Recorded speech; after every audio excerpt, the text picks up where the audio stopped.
protesters participate in a #Metoo demonstration outside Trump International Hotel in New York City, NY, US. December 9, 2017. New York. December 12. Thomson Reuters Foundation. Nipping at the heels of the #Metoo movement of women recounting sexual harassment and assault is the threat of a backlash against women. A response that could silence the voices speaking out but could be avoided.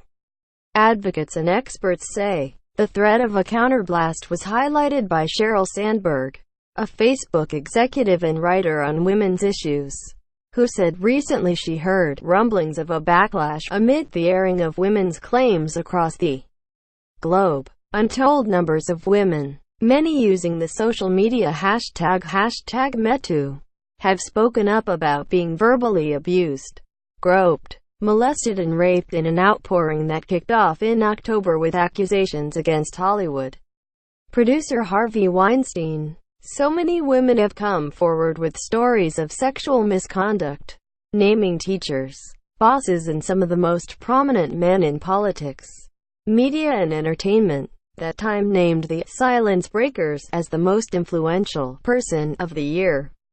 But Sandberg, author of Lean In, a book about women in the workplace, warned that the number of men afraid to be alone with a female colleague must be sky-high right now, and the movement could have the unintended consequence of holding women back. "We need to be concerned about it," said Fatima Goss-Graves, head of the National Women's Law Center, which promotes equal rights for women. "The last thing you would want is a solution that involves removing women from leadership opportunities," she told the Thomson Reuters Foundation. "In fact, that's an important part of the solution. Having more diverse leadership. Preventing a backlash needs solid workplace policies that protect both accused and accuser so there's trust both ways that the right thing is going to be done," said Catalina Avalos, an attorney in Florida and expert in labor and employment law.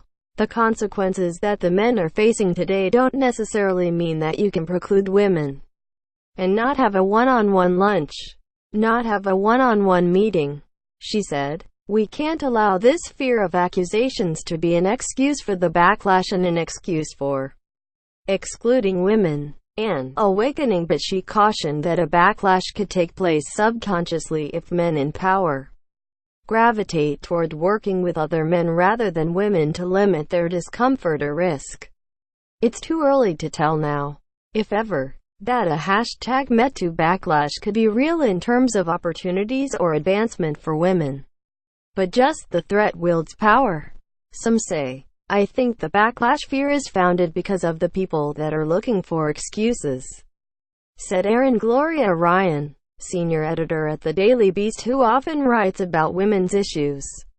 "I think there's a deeply ingrained philosophy in certain corners that believe that women lie about things to manipulate and hurt men." Goss-Graves of the National Women's Law Center said although she worries talk of backlash is in part an effort to silence women, it will fail. "I don't think you'll be able to shut this down," she said. "It's an awakening around harassment. The #Metoo movement may further, not hinder, women's employment prospects," said Ryan. "You could say, well, look at the people who are doing the harassing here," she said. "They're overwhelmingly men. Maybe it's just safer to employ women, including more men in the movement. However, could prove beneficial, say some. I'd like to encourage a male #Metoo movement, where they have a safe place to talk about things they've seen or done or ignored," said Stephanie Kuntz, author of several books on families, marriage, and gender. "It's important not to make it just a female problem." Quote, reporting by Ellen Wolfhorst, editing by Rose Russell. Please credit the Thomson Reuters Foundation, the charitable arm of Thomson Reuters, that covers humanitarian news, women's rights, trafficking, property rights, climate change and resilience. Visit http://news.trust.org.